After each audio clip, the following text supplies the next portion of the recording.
my mouth. No, what am I saying?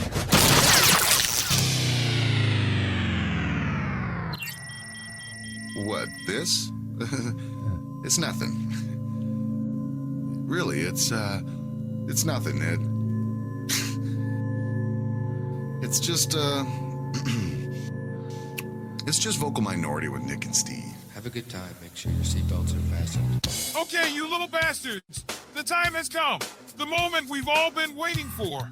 It's the Vocal Minority with Nick and Steve. If Nick and Steve would have been locked up with Andy Dufresne, he wouldn't have wanted to escape. These are just facts. Those are just facts. Thank you, Morgan Freeman. I mean, we give you facts anytime you tune in. Welcome to the podcast. It is the Vocal Minority with Nick and Steve. And we are gentle lovers for the Andy Dufresnes or the Angie Dufresne, whoever you are. We don't discriminate. We're tender. Yes, we're loving. We're not going to hurt you unless you ask for it. Okay. Yeah. Now we're horny. Maybe I shouldn't speak for you. I'm horny, dude, about everything in my life. Welcome to the show and see our webpage, thevocalminority.net. I think there's a lot of good things going on in the universe right now that's worth feeling a little optimism-based horniness. Yeah. I think you can be horny for life. Yeah. I'm horny for life, right? So, yeah. Life has certainly fucked me several times, so I should have the desire to fuck it sometimes, right? Oh, that's pretty good. Go see our webpage, thevocalminority.net. All the social medias are there. And call our comment line for once in your life. Please do. 844-48-VOCAL. That's 844-48-VOCAL. It's a telephone thing. You call, you leave a message, and we'll play it on the show. So that's fun and interactive. Thanks, Steve. You're welcome. And yes, social medias. I literally just got another alert right now coming in from our YouTube page. We're getting a lot of comments. Some people loving us and agreeing. Other people getting quite upset by our political opinions. And 'tis the season. So join in out there. Love it, hate it, spread it around. We're on YouTube. That's doing well. And TikTok's another big one for us. But, of course, Facebook, Instagram, Twitter, Threads, and Reddit. Yeah, we've been getting a little steam on Reddit, depending what the topic is. So thank you guys for interacting with our socials. And like Steve said, share it, dude. We've been getting downloads. I mean, we can feel the love from the audience. Whether it's love or hate, we feel the emotion from the audience because our downloads are spiking. And we honestly thank you for that. So keep it going, ladies and gents. Sincerely. And if any of you haters think you're taking us down a notch, you're not. We feed off of your resentment and anger. You know, Nick and I know this well, and I've tried to explain this concept to a few people in my life of late, Kennedy being one of them, that love us or hate us, that's the goal. An effective broadcaster or podcaster, if people are just wishy-washy on you, if you're not getting an emotional response out of them, then you're not doing your job. So whether you love us or if you hate us, I'm okay with that. So it's a nice way to think about life in general, really, if you think about it, is because sometimes, a lot of us have the need to be loved, you know, like we don't need all your love. You don't have to empty your love tank on us. We'll take your vitriol. We'll take your hate. We'll take you being annoyed with us. Just be here for it. Yeah, we're trying to start a discussion. That is what the Vocal Minority is. When we started this as a call-in radio talk show, it was giving you guys a platform to get vocal. You're the minority, but Nick and I are the minority as well. I mean, we may be middle-aged white guys, but there's just two of us, and we're doing this podcast, and we're trying to, spark a little conversation, get some thoughts out there. And, we encourage you to chime in on the social medias or call 844-48-VOCAL. Be part of the parade. In an ever-changing world, it's nice to get a win once in a while. Kamala, a recording day anyway. I mean, she is. Lots of donations coming in. And my thought is she'll be our president. So it's an exciting world, but it's ever-changing. Yes, it is exciting. And there's a bit of a good cop, bad cop thing that sometimes happens on the show. It's not a role I intentionally step into, but a lot of people think I'm a big dick. Including people who used to work on the show that are no longer here. Yeah, I think that you're right, dude. I am gone now. Bye-bye. Bye. I quit. Bye. Bye. Bye. Bye-bye. I am gone now. I quit. Bye-bye. Thanks, Steve. What great audio that is. That is our former producer quitting on the show because I had the nerve to suggest that maybe Biden should be stepping down and Kamala Harris should run instead. Maybe that would be a plan that might make sense. But that was some crazy thing I said a couple of weeks ago that really pissed that guy off. And yeah, literally bye, which Nick couldn't help but turn into a in-sync montage there. Yeah, we love Justin Timberlake and the rest of the fellers. So, yeah, sometimes you run from a conversation. Sometimes you stick around and we have the tough conversation. We like to do that on this program. And let's get back to that in America. Just having these conversations where, yeah, we can disagree and even hate each other. But we're going to keep talking anyway. We'll give you a voice here on the show. Exactly. I need to sing your praises for a moment here, not only personally, but I feel like the audience should know. Yeah, we've always said that Nick is the good guy in the show, and that doesn't mean I'm not, but everyone loves Nick, and you're just, you are a lovable, approachable person, and you, like I think I do a lot, you tend to put other people first in so many ways, and you're very good with empathy and looking out for other people. Oh, that's nice, dude. I appreciate that. It means a lot. I love it. Yeah, well, so recently, Nick, who's up there in Seattle, and I'm down here in Nevada, Nick got to spend a day with my girlfriend spontaneously. Yeah. It was all PG. My wife was there, okay? You make it sound like I tried to take advantage. I did not. No, this was not a polyamorous wife-sharing sort of thing going on whatsoever. Yeah, my girlfriend Kennedy traveled outside of the country, and she happened to do it this past Friday, a week ago or so, when we had this global computer glitch that caused all sorts of problems, but probably some of the biggest were with airline travel. That was the day she decided to go flying multiple connecting flights to go halfway around the world. It stinks because she had a 5 a.m. flight. If it would have been later in the day, like she would have had, things are not going well. You may not want to leave. But 5 a.m., first out, boom. I didn't know what to do because I rolled out of bed with her and immediately a news alert on my phone was talking about this global outage causing thousands of flights to be canceled, long lines. And I looked at her, I was like, I don't mean to be the bearer of bad news, but holy crap, the airline industry is falling apart today just as we're about to send you around the planet. But the weird thing was, I don't know that she really had much of a good option because her first flight was on time. Her second flight was scheduled to be on time. Like the first flights were still happening. So, we felt like we gotta hope for the best, I guess. But yeah, I was certainly nervous it was going to fall apart. But of all airports that she got stuck in, she ended up in SeaTac, the Seattle airport. And the delay she was looking at there was going to be over 24 hours. They told her it would be days to get you back home. It will take even longer to get you on a current flight to your ultimate destination. She ended up having to buy a ticket on an entirely different airline to get where she was going. But either way, she ended up stuck in Seattle, where she's texting me saying, like, I'm just going to sleep in the airport in a chair. And then her next flight wasn't until like 5 o'clock the next day. So she was going to sit at the airport the entire freaking day. Yeah. Like I said, of all airports, to have the one where my best friend is, 30 minutes away, give or take. Yeah. I felt the need to try to cash in a favor. And I hope I didn't lean too heavily on you. No, dude. I mean, it was such a messed up situation because what you didn't explain is that all this was happening to everybody. So all the hotels around the airport and, 50, 75 miles out were booked. It was crazy.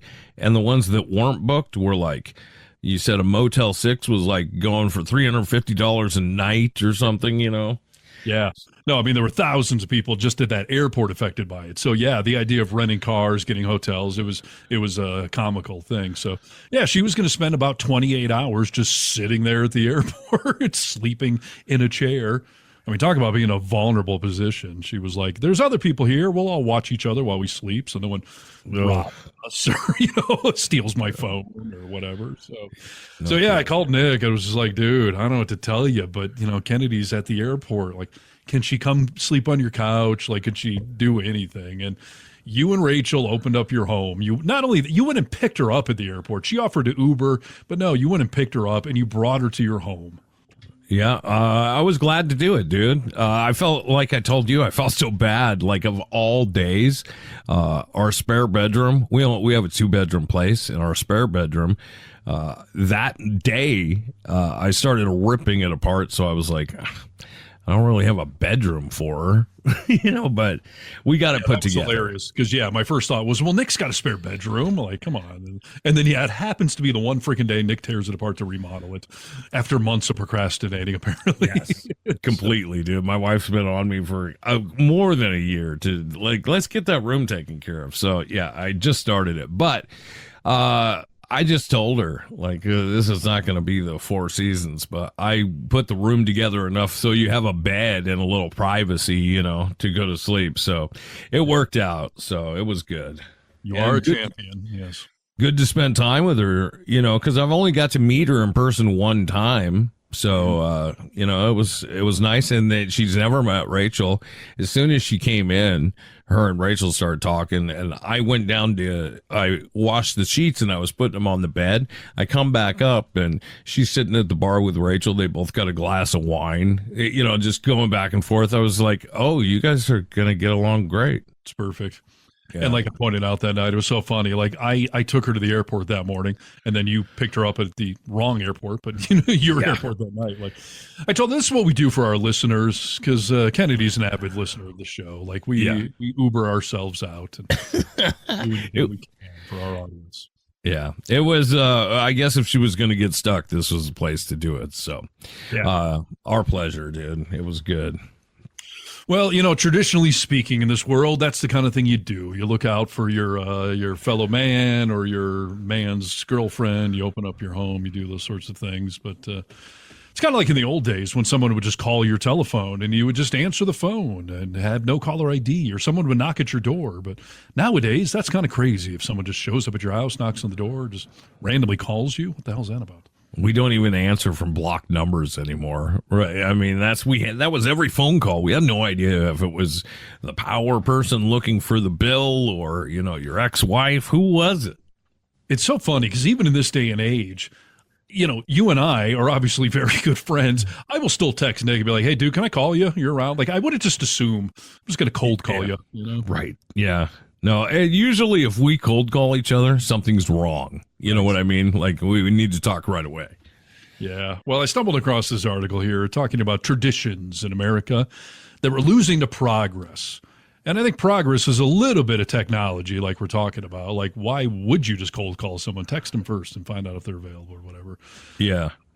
And some of this might be, I don't know, progressive politics, wokeness, if you want to call it. Like, let's run through a list of traditions that we're losing to progress. And I'm curious if you and I think these are things that should be lost to progress or if these are bad things, All right. We got to get into the list. My thought is knitting may be on this list. We'll see if I'm right. Okay. Yeah. Telegraph, I think, is on the list here somewhere. But all right. First one on the list is community engagement. I guess back in the old days, we were all very, very involved in our communities. And is that true? Were we?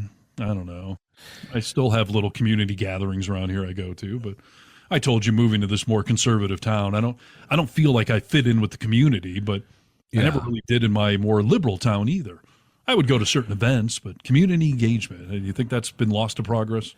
I don't know. I don't think so completely. I mean, yes, I think it's way less now. I'll tell you this. I'm constantly berated in my life for being a Catholic, and I'll tell you that one of the things I love about the Catholic religion, and this is something most people could get on board with, even religious or not, it is about service of community. So it's about, once a month, whatever it may be, going and feeding the homeless or, putting on the local fish fry to send the kids at school to volleyball camp, whatever it may be. There is community stuff involved in it. And I like that. I think it's harder to find these days. Do we have block parties? Do we know all our neighbors? Maybe the one right next door, I know. But aside from that, I don't know anyone else. And that's just as much my fault as it is theirs. But I don't really have a desire for that close connection at my home. If I can go out in the community and do a few things once in a while, I'm into it. But there's not a lot of opportunity. I would agree. I mean, when I think back to my childhood, I knew the neighbors right around me, but I didn't like know every neighbor. As I've gotten older, even like pre-internet, like I'm not the dude that'll go knock on the neighbor's door and introduce yourselves. Like if I run into them in the street or at the mailbox, I will, but I'm not going out of my way to go say hi. Totally. And we used to, or people used to do that. Maybe you're in a different situation because like you are more involved in your community than most people are as far as like doing stuff for MS, going out and hosting these events at your kids' schools, stuff like that. Like you definitely get out with the community. Yeah, I've told people before that because of my job, Nick and I work at a local radio station around here, that I actually think I do more for nonprofits than probably anyone else in the community. Just because of the job. I give so much free airtime to nonprofits, to groups going on, to fundraisers. We interview these people. We share stuff on Facebook. Like, am I out there handing out meals to the homeless? No. I've done it once or twice. We used to do a Thanksgiving thing with the car dealership up there. But yeah, I would argue, like, it's not me being altruistic per se. It's part of my job. It's something we're supposed to do to have our public license. We're supposed to help the community. So I disagree with that, dude. I think it is because you're altruistic. I think you care about doing it. The fact that it happens to come in because there's a radio station there is nice, but I think you care about all that shit. I do. I just wonder if I was selling used cars, would I be as active with all the nonprofits? Like, I don't know.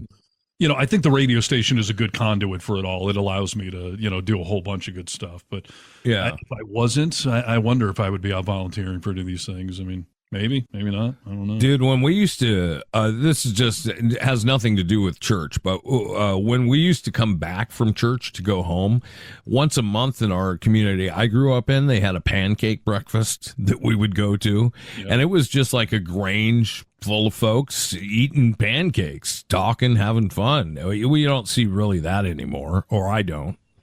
Yeah, I mean, I've been living in a smaller town where there are things like that and community events, the Kiwanis Club or the Rotary, doing whatever. Duck races in the park is a big thing for us. Every business gets a little duck and they send it down the river. Like, there are a lot of things like that, but me being so introverted, I kind of wonder how involved I would be. Yeah. I will say, like, I do a lot of stuff for the kids' schools. I go play DJ for their, events and stuff. But again, that's still a radio thing too. I'm promoting the radio station doing that. So yeah. Well, yeah, we can at least say there's far less community. We're insular. We stay at home. We have our phone where we can see the whole world without seeing anybody, Yeah. And actually, that brings up another good point, too, because back in the good old days, I was never all that knowledgeable about what was going on in my community as far as social issues. We had a car get broken into in this neighborhood or that neighborhood. But now I'm part of a Facebook group with my little town where everyone comments on, hey, there's an accident happening over here. Hey, this church needs some, help this weekend. Like, in some ways, technology has made it easier to be involved with your community without actually leaving your house. Yeah, for sure. Yeah, I guess maybe it's just different. It's a way of community, Yeah. Mm-hmm. Which brings me to the next thing on the list here. These are traditions that Americans are losing to progress.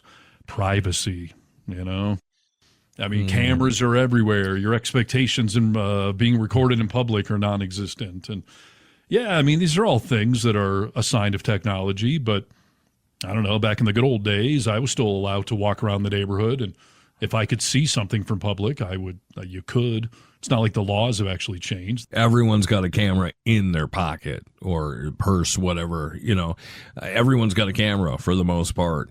It's interesting because I think back constantly in my life, and I don't know if this makes me a bad person or not, but I think, man, if I could go back to being in high school or, right around there, I would have done so much crime, dude. It would have been so easy to get away with stuff with no cameras. Like now, everywhere you go, you're recorded, even if it's from across the street. Like you're recorded.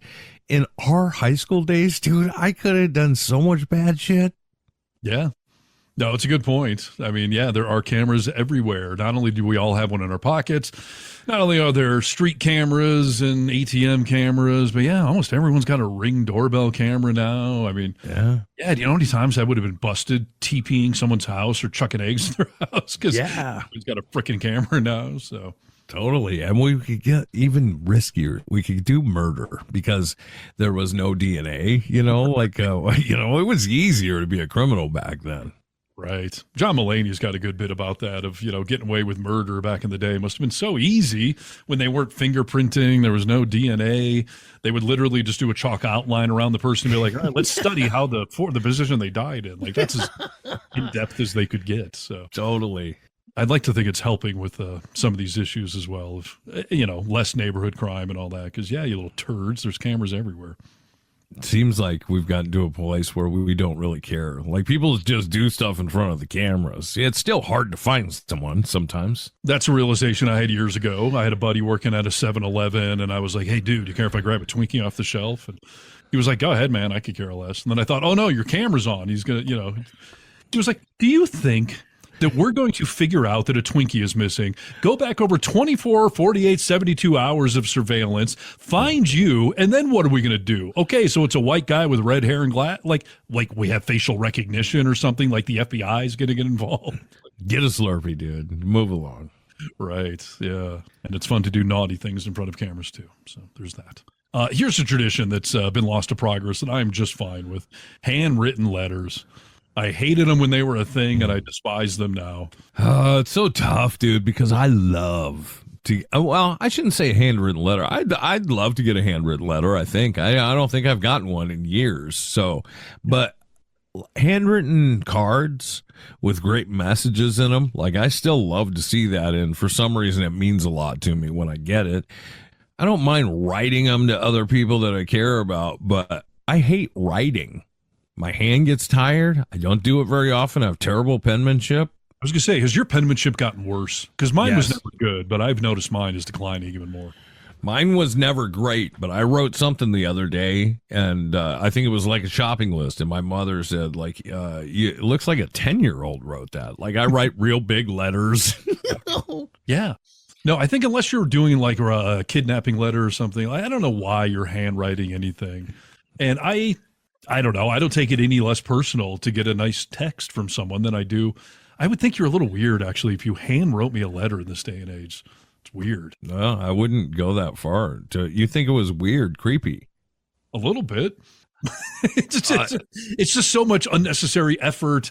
And you write it down with a pen and paper, you put it in an envelope, you put it in the mailbox, a little stamp, you make someone deliver this thing across the country. You then have to go get it out of a box. I open it up, I read it. Now I've got garbage essentially that I now have to go do something with. Like, that is a lot of effort versus, hey, Nick, I appreciate you sending me a Christmas gift. Send. Yeah, but that effort doesn't mean anything to you. Like, wow, they must really love me. They did all this. I'm worried about you. I'm worried you're wasting time and effort. You got better things to do than handwrite letters. Yeah, you don't see them much anymore. I mean, I haven't received a letter, like, outside of a birthday card or something for years, dude. You know, the last several letters, handwritten letters that I have received, do you know where they're from? Where? Radio listeners, and they're always psycho letters. The last one I got had a bunch of alien code where the guy was like, I've deciphered it. Literally pages of alien code. These are the people handwriting letters nowadays. Yeah. And I also hear, they're not teaching kids how to do cursive anymore in school. It's so sad. Like, is it sad or is it a sign of the times? Like, where are you handwriting cursive anymore? When I write, like a card or something for somebody, I write in cursive, and it's funny because my nieces can't read it. My younger nieces are like, I mean, they can kind of make it out, but they can't read it. Yeah, it's a lost art, but it is progress. It is. But isn't that like saying, like, gee, we used to write hieroglyphics on the cave walls, and now we don't anymore? Yes. No. Progress is good sometimes. Yeah, I don't think we should lose the art of it. Like, someone should always remember how to do hieroglyphics or cursive. There was code talkers that were the last of a few of Native American code talkers, and the language would be forgot. I think you should pass it on, but I don't think we need to be teaching it in schools. No. And the times I have written in a card a little message, like I don't use cursive. I think everyone should know how to sign their signature in cursive, but it is a dying art form, and I don't know why we need to keep it alive. So Yeah. I'm okay with that one. Nostalgia. That's it. No Yes. other reason. Traditions that Americans are losing to quote unquote progress. This one might be valid. Attention spans. You and I have talked about this, and I've been noticing it more and more that because of the short videos on Reels and TikTok and stuff, like I do feel like it's hurting our attention spans. And I don't know if that's a good thing or a bad thing with progress, but over the weekend, I tried to watch a couple of movies, and there are downtimes in these movies now where I'm just like, will we get to something, please? Like, I don't think I used to be that way, but I am now. I think it's a bad thing, dude, because it hits us in every aspect of our life, these attention spans. And I am so guilty of going through TikTok and like, if it's a minute long video now, like, come on, let's get to something. Sometimes I'll just pass it, because I don't want to hang around for it. It's not engaging enough. Well, and I'll tell you on the analytics on our side of things, the videos we post, I can see how far into a video someone makes it. And the vast majority of people, they'll give it 1 or 2 seconds. And then there's like, nope, I'm not immediately enthralled or whatever it is. If you get them past a couple of seconds, they tend to give it way more time or watch the whole thing. But so many people, 1.5 seconds is all I'm giving you. Yeah, and it's spreading into our world, like with lawyers, like when they're doing their closing arguments now, they still have to relay all the facts, but they have to talk less and say more quickly, because that attention span is not going to go for a 2-hour closing and then remember everything. It's got to be bold points, boom, boom, this happened, boom, boom, and done. That's everywhere. You can say that's sad, but if you're trying to make a good closing argument, or if we're trying to make a good web video, these are the realities we have to deal with. For sure. And I struggle getting our clips down to 60 seconds because that's what Reels and TikTok, that's what they'll push, is anything under 60. And yeah, it can be hard to get a point out in under 60 seconds, but a whole bunch of you fuckers don't even give us more than 5 seconds to make the point. Yeah. And I've been seeing it in radio too. 60-second commercials used to be the standard. Then I've noticed to drop to 30. I got a lot of clients now that want to run 15s because their agencies and their research they're doing show that no one's going to listen for 60 whole seconds anymore. No one's going to stick around, dude. They're just not. I've heard 5-second commercials on the radio. Yeah. And, like outdoor advertising, that was always the rule. Like if somebody's driving by a billboard, they literally only have a couple of seconds to get whatever your message is. So you have to make it very concise. But that's because they're literally moving at a high rate of speed past it. We have now become that way with almost every form of media. We're all moving so quickly. You got a split second. Dude, I will, like you mentioned a couple of weeks ago, how like sometimes you won't even watch TV anymore. You'll just sit in the room and scroll. Like I find myself doing that. Like, this is whatever I'm going to see on this is going to be hand selected quickly. It's more entertaining than trying to get into a show, Absolutely true. So, but I don't know if that's a sign of the times or whatnot, but yeah, it is what it is. All right, moving on down the list here. These are traditions that Americans are losing to progress. And this is one I struggle with heavily. Independent local businesses. Shop local, brick and mortar stores. Well, tell me why you struggle with it. Tell me. I mean, first of all, in the world of radio, we work with a lot of local businesses. And I almost have this sort of nostalgic, like we should support mom and pop shops. These are local families that have started a business in our community. And I think there's some admirable reasons to be supporting local businesses. And, these conglomerates that have taken over, I fear in the long run, we're going to have 1 or 2 companies, Amazon probably being one of them, that sort of control all commerce in this country. And those things scare me. However, online shopping is a zillion times easier. You have more choices. You can shop for prices. It's I hate going to a local store and being like, I want new dirt bike gloves. Well, we have 3 to choose from. If I go on Amazon, I can choose from 5,000. Yeah. So there's this nostalgic need to support local businesses versus the very practical wave of the future that isn't stopping, that online shopping is easier and more choices and everything else. Yeah. I think that's the biggest struggle for all of us, I would think, because I struggle with the exact same thing. I've got a handful of local mom and pop stores, black owned businesses that I'll go to specifically because of that. But I don't spend as much money in those 5 places as I do on Amazon or from Costco, stuff like that. I think you could do it a little bit easier, round it out with restaurants. Like that's an easy local. Don't go to Applebee's, go to Jake's down the street, like stuff like that. We need to support those people or they're going to be gone. I mean, and mom and pop shops got to step it up a little bit. Sorry to say. I mean, they are competing here. One of the stores, mom and pops, I go to the most is a local hardware store. They are phenomenal when I walk in. Every time there is someone there with knowledge to help me. I'm not waiting on aisles. They're more expensive, but I go there because I know I'm gonna get the counsel I want, and they're gonna have a lot of items. You got to step it up. It's very true. I think they do got to step up the game in some ways as far as pricing and selection in the store or whatever. And it does go back. There was a classic Office episode. Remember when Jim and Dwight were competing with the big box store selling papers? And they showed the guy, like, if you call them for help, you're going to be put on hold in some nationwide, phone directory. But if you call our office, I'll answer, or Jim will answer. I'll come down here and help. Yeah, exactly. And that's so true. I mean, I don't know if that's just people that are our age or older that love that. I don't know if kids care about it as much. We're not going to stop this tide. There are certain local businesses that you're just not going to be able to compete in the long run with an Amazon or with a, BestBuy.com or, some sort of national chain. And that may be sad, but it is a sign of the times. But you also have to adapt to changing times. Restaurants can always be local. Service industry stuff. I can't order a guy to fix my air conditioner off of Amazon. Right.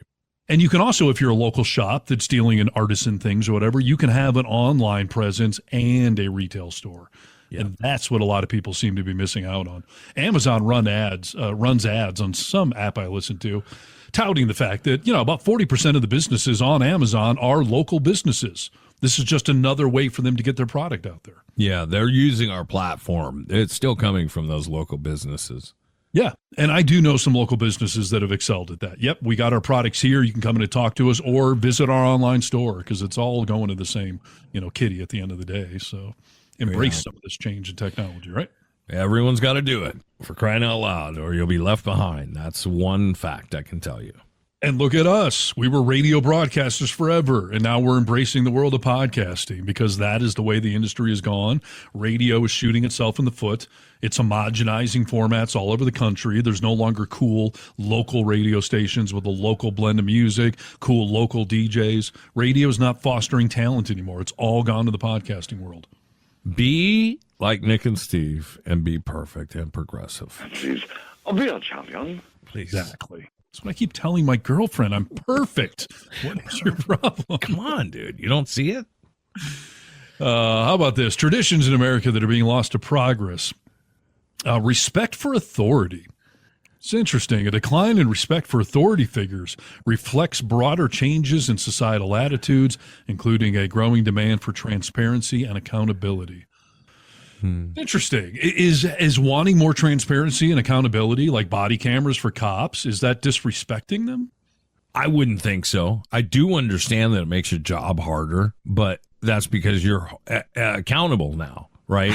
I mean, when we grew up, like, cops used to be able to knock you around, and if they saw a friend on the side of the road or drinking and driving, they could take them home and drop them off to their wife. Like, you could never do that today. So I mean, I think it just makes us all have to follow the law a little more, and that includes the people enforcing it. Mm-hmm. As I've discussed before, I watch a lot of police body cam videos nowadays. I just find them highly entertaining. And I have seen at least 2 of late where one cop will pull over another cop. Yeah. And there was one time where another cop came over to start to talk to the one guy, like his partner, what are we going to do here? And the guy points out, like, I'm recording right now. Yes. Like, that's a wink, wink. Like, we're on the record right now. So whatever you're about to tell me, you got to be careful. Yes. And that's, I mean, they should be held accountable. I mean, I know, like I said, it makes your job harder, but I've come to expect it. Yes. It's taken away some of the good old boys' ways of just getting things done, but the accountability, the benefits of that far outweigh the cons. And there was another one where 2 cops pulled over the chief of police, and one of them walked over and was like, hey, why don't we pause recording for a second? Yeah. And the other cop said, I already got a message from dispatch. They told us, do not stop recording for any reason because of what we're doing right now, pulling over the chief. You know? Yes. And if you want to turn that video off, it's just nefarious. I mean, you're going to do something you don't want people to know. Yeah.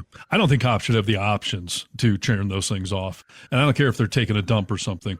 All of those videos I've learned before they're released, the cops are allowed to redact them. They're allowed to mute audio or fuzz out portions of the video. So just let it record everything, you know? Yeah. We're also dealing with keyboard warriors as far as disrespecting people. On one level, I think the public wasteland that the comment section has turned into is abysmal for our society. But it does make people feel more protected to express dissenting opinions against your local mayor, your school board, whatever it is.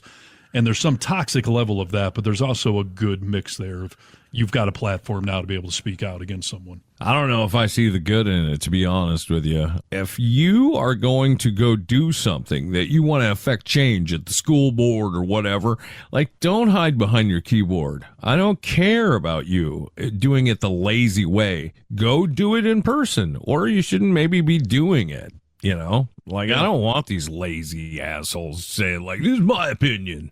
Put some work into it. That's fair. I want to think that sometimes the comment section inspires somebody else. So maybe I'm ranting and raving about my opinion of videoing in public, but then maybe someone else takes that in a more calm fashion. It was like, that asshole on the internet brought up a good point. He was yelling and screaming. I'm going to boil it down a little better, but maybe there's some value to having the open exchange of ideas. But the keyboard warrior thing has definitely gotten a little far. The way we talk to each other these days is incredible, dude. I mean, the way we are so nasty right out of the gate as people. Yep, definitely is. Traditions that Americans are losing to progress. This is an interesting one. Quality time with family in this fast-paced world where everyone's on their screens. Are we losing quality time to family? Fuck that shit, dude. That's your fault. If you want quality time with your family, you make quality time with your family. It's an excuse. I don't think so. I completely agree with that. I think that, growing up, we had televisions in the household, and if your parents said, let's watch TV while we're having dinner, then that's on them for allowing you all to be distracted. And, I think everything in life is about balance. Like I tell my kids, screen time is not terrible. Go enjoy your YouTube videos, your TikTok or whatever. But at our dinner table in my house, there's no screens. We're all going to sit and take this opportunity to talk. If you then want to go Instagram about it, I don't care. But you got to have some limits. And that falls to the I don't know, the head of the household, the parents who are your bosses, to limit screen times or whatever it is. Yeah, you know what? It can fall to the kids, too, that say, you know what? Hey, mom and dad, you put your freaking phones down. Because I see a lot of even friendly people that I'm friends with go to the dinner table with their phones. Like, don't even put it on the dinner table. Like, you can't give me 30 minutes of time. We can talk about our day a little bit or talk about what's happening in the world. I don't know about you, but when I was a kid, I remember my mom was always on the telephone. It was tied to the kitchen wall. I can't tell you how many times I was sitting there, just like a room over, just waiting for her to be like, well, all right, I guess I'll talk. I'm like, thank God she's getting off the phone. I can go talk to her. I can go ask my question or whatever it is. And It was the same with my dad. He was always watching the news or watching a sporting event where, not now, son, I'm watching the news. This is important stuff. Or not now, the Lions are playing. I want to watch this game. The technology has changed, but mom was on the phone. Dad was sucked into his screen with his entertainment or whatever. So has it really gotten that much different? Yeah, the cat's in the cradle and the silver spoon. I mean, come on, dude. I used to beg for my dad to pay attention to me too. He'd be doing shit like that, watching the game, watching the news, talking on the phone with somebody. I'd be like, come on, dude. Are you almost done? It should not be that way. Even if you have to make a dedicated time to sit like dinner, just sit down and be like, okay, this is, 35, 40 minutes of us sitting here. We're going to eat and we're going to talk a little bit. It's important. And in some ways, today is even easier. Back in the good old day, you couldn't pause the game. Now, whether it's TiVo or on demand or watching video, now you can hit pause and go talk to someone, then go back to your video. If you're texting someone, it's okay if you disappear for 5 minutes while you're talking to your wife or your kids or whatever it is. Yes, yeah. And I think that's important too, dude. Just with your partners. I remember when I used to come home from school, I was very lucky when I was a small child or elementary school that my mom did not work outside the house. So when I got home from school, I would sit on the counter. She would usually make me a PB&J sandwich, and we would sit and talk maybe for an hour or so. Like, I look back and I cannot tell you how much I cherish that time of those conversations, and we should be having them with our partners. I know a lot of the time, me or Rachel at the end of a long day will just want to zone on TV or scrolling, and like, hey, we should be having a little bit of time here to connect. You know, you gotta make time for it. It's harder in the sense that there's a lot more shit to do. Yeah, it's fair. Or making a little bit of time goes a long ways. It's not like you have to sit around a campfire with your kids for 8 hours a day, just having in-depth conversations. Like, carve out a half hour, have a good dinner conversation. Like, that goes a long ways. Okay. Yeah, agreed, dude. Agreed. And I'll tell you too, I have saved on my phone because I use this a lot. I get so irritated when I see someone post a picture of, you know, whether it's people at a restaurant or a concert or on a plane, like everyone's on their screen. Like, how sad is this that everyone's on their screen? And I have this picture saved of a train from the 1920s. It's a black and white picture. Everyone sitting on the train is reading a newspaper. Right. They were still sucked into their own thing. And what is a newspaper? It's news, it's sports, it's weather, it's entertainment, it's games, crossword, but like, it's the same thing. Don't admonish the technology. Admonish the people that would rather just sit and read their newspaper than talk to someone. And maybe that's not even worth admonishing. Maybe they're on the train. Who cares? Let them suck into their newspaper. Like Harness always says, dude, balance is important. Like, find the balance in it. We're going to be on our phones. We're going to be doing all that stuff. But, yeah, just find a little balance. Yes, exactly. The last one I'll throw on the list here is it's something that's come up here before. You know, things that are going away due to progress, and that is reading for pleasure. Is that really gone away, though, due to progress? We were just talking about the fact that some people love reading for pleasure and some of us simply do not. I don't think it's the technology. I think it's either how you were raised or just what your form of entertainment is. Dude, when your girlfriend was at my house over the weekend, you know, she went to go to bed and that room was a mess. So all of Rachel's books that she normally has organized down there were just stacked on a desk. And your girlfriend said, a little light reading before bed, perhaps, you know, making a joke. But Rachel does. She reads hard books. She reads ebooks. I mean, constantly. So I don't think it's going away. I think people do it. Some people do. Some people don't. Yeah. Remember, Amazon built their empire on selling books. And, you know, they're still the New York Times bestseller list. And I would argue that ebooks and some other digital forms of those things have probably made it more accessible. But that's not being lost to progress. That's, I think it's a preference thing. Yeah. Yeah, 100%. Some people like to do it. Some people don't. So some traditional things I think are probably okay with going away. And some of that bleeds over into men versus women, masculine roles. Like, some things have been lost to progress and I think are just fine. Other things, I think, you know, I don't look down my girlfriend's nose when she wants me to be the one to squash the bug, you know? Yeah, we can all be a guy sometimes. Well, and especially to be a guy like you or I, Steve, and an exceptional man is what I'm trying to say, right? You know, so there is a difference, if you didn't know, between an exceptional man and an ordinary man. Okay. And I came across an article that listed all these traits that, hey, sometimes exceptional, sometimes ordinary. You want to know what separates us from others? I do. Yes. All right. Well, I'm going to give you a list. We can blow through some of these bad boys. The first one talks about the man reciprocates. Okay. A lot of men just roll through life. Women tend to be more empathetic by nature. Their nurturing instincts can have them putting others ahead of themselves. Sex discussion. I'm sorry. An actual sex? Oral sex. It's good to reciprocate. That's what I thought you were doing. this. Yeah. Sorry. Well, you can say that. I mean, maybe that's exactly what it's talking about. Reciprocating on all levels, whether it's eating poon or, oh, you've picked up the kids today, I'll do it tomorrow, reciprocate. So that's a sign of a good guy if we're reciprocating across the spectrum? Not only a good guy, but it makes us exceptional, instead of just ordinary. The ordinary guy comes home and never reciprocates. We're exceptional. Yeah, much like I've said about the dating world, that so many men are so terrible at it that you've made it easy for me to shine above all of you idiots out there. And if guys are still locked in this mindset that you don't have to reciprocate cooking meals or taking care of kids or oral sex or whatever it is, then you probably deserve to be labeled as a lesser dude.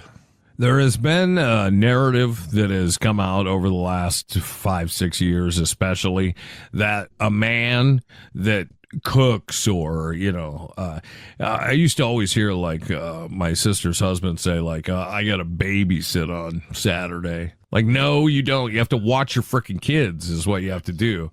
There has become this narrative that you're not masculine if you don't hold on to these. I don't cook. My wife cooks, So the next one that they talk about is the man is accepting of others. Isn't that a low bar to meet? I mean, you would think that most people would be accepting of others, but I guess there's a lot of people that are like, no, I don't accept that gay I'm already guy. building resentment that you and I aren't held up on a pedestal more often by our women. How dare you ever question anything we do when we're so purely exceptional compared to every other douchebag out there? I said that half jokingly because obviously I don't want to just have the bar so low that all I have to do is open a door once and I'm a hero. But right. There's something to be said about that. I think you and I are already going way above and beyond. Yeah, if this is the bar, we've jumped over it a few times. So an exceptional man not only tolerates people who don't walk to the same drum, they celebrate and admire them being all right with someone who isn't quite the same or shares the same opinion. That means being open-minded. This is an extraordinary man. So if I'm not a bigoted douchebag, I'm a good guy, huh? Right. Yes. You're extraordinary. Okay. How about on the list is resilience. This makes an exceptional man. And I maybe I'll agree with this one rather than an ordinary man. Everyone has some degree of resilience. The human species would not have survived thus far if not for resilience. Being resilient is a quality that distinguishes the exceptional from the ordinary. Those who can get knocked down and get back up, yeah, that's an extraordinary man. That's an interesting point. I've been dealing with this a lot in my therapy. The last 5 years of my life between divorce and some terrible relationships and, economic problems at work, COVID just destroying, local businesses and all that. I've had multiple people say, praise me for picking myself up and getting into a new house when that relationship breaks up or, adapting to change and whatnot. And I feel like I don't deserve praise for something like that. What kind of guy, I was in a relationship, the woman changed the locks, we were essentially homeless, my children and I right away went out and got a house. And, Nick, you were one of them. We're like, dude, look how quickly you got back on your feet. And my thought is, well, what was the alternative? I was just going to be homeless or send my kids back to my ex-wife and not see them. But as my therapist keeps pointing out, a lot of guys would have done that. They would have just spiraled into alcoholism. They wouldn't have cared about their kids. They would.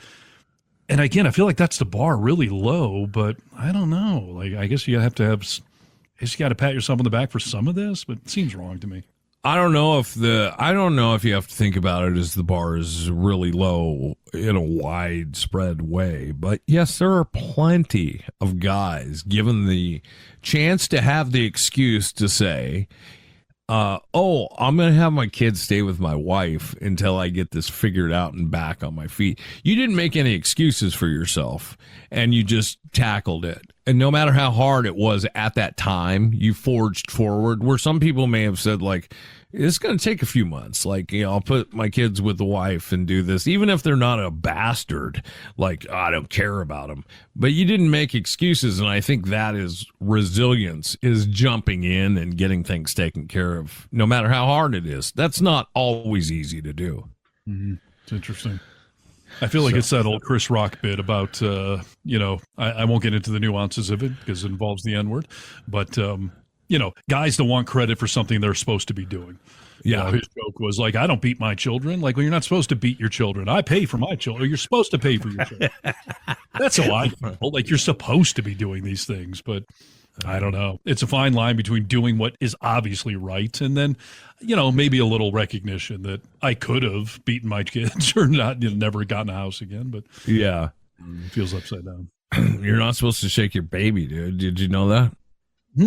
Well, then why do they cry so much? They're asking for it. They're asking for it. Are you growth oriented? If so, you may be extraordinary. I'm up to about 8 inches. I mean, I'm feeling pretty It's getting bigger lately, dude. Things have been going your direction. Everything that we encounter in life makes us grow. If we take it as a learning lesson, all right, only if we take it as a learning lesson, those individuals who continue to make the same mistakes over and over again, refusing to grow, will always stay stuck in who they are. They're ordinary. This gets into something we've talked about with politics, which is a moral compass nowadays, that conservatives, by definition, want things to stay just how they are.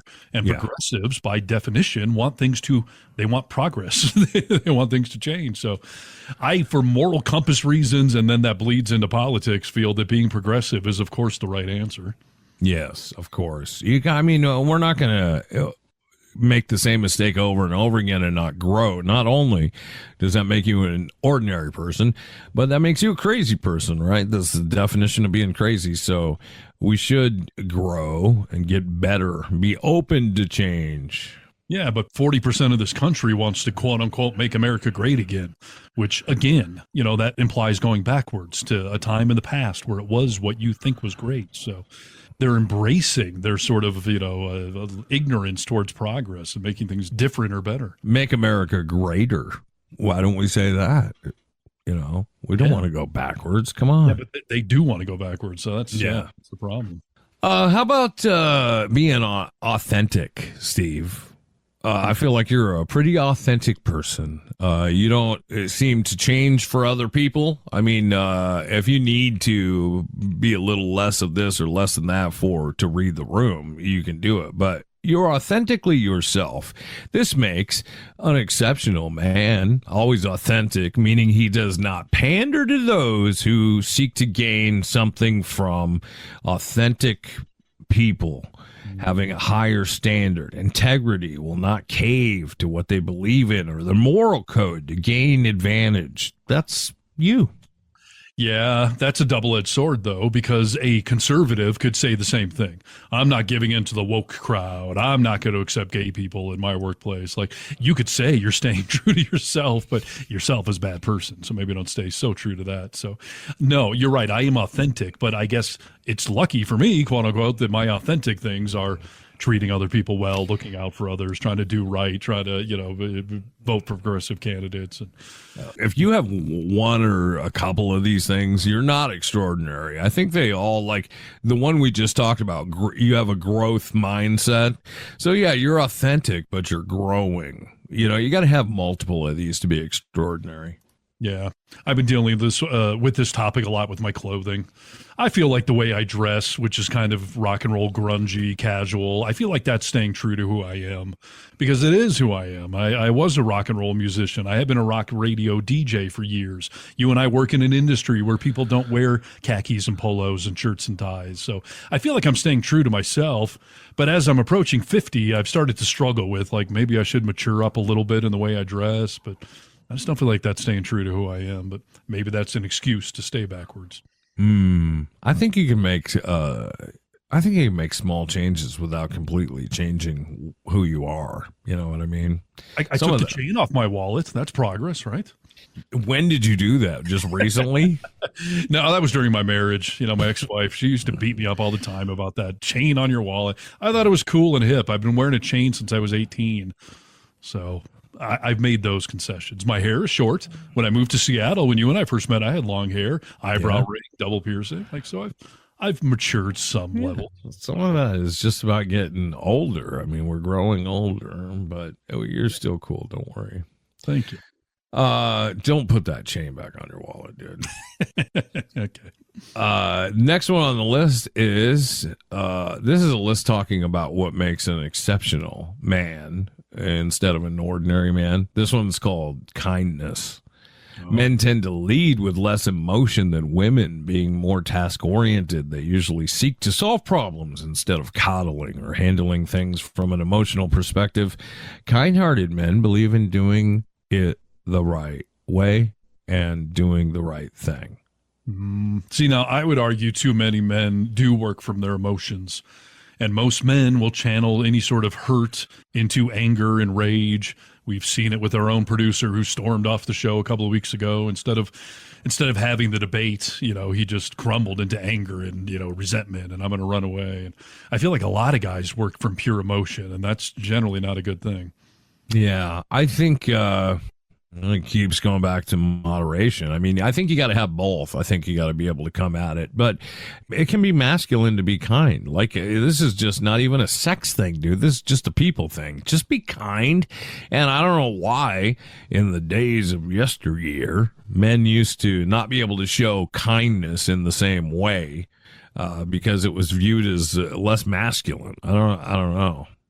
Well, but look at heroes, you know, John Wayne in the Old West, or Superman, you know, I mean, he's literally a Superman, but he's kind. He wants to help others. He uses his powers for good.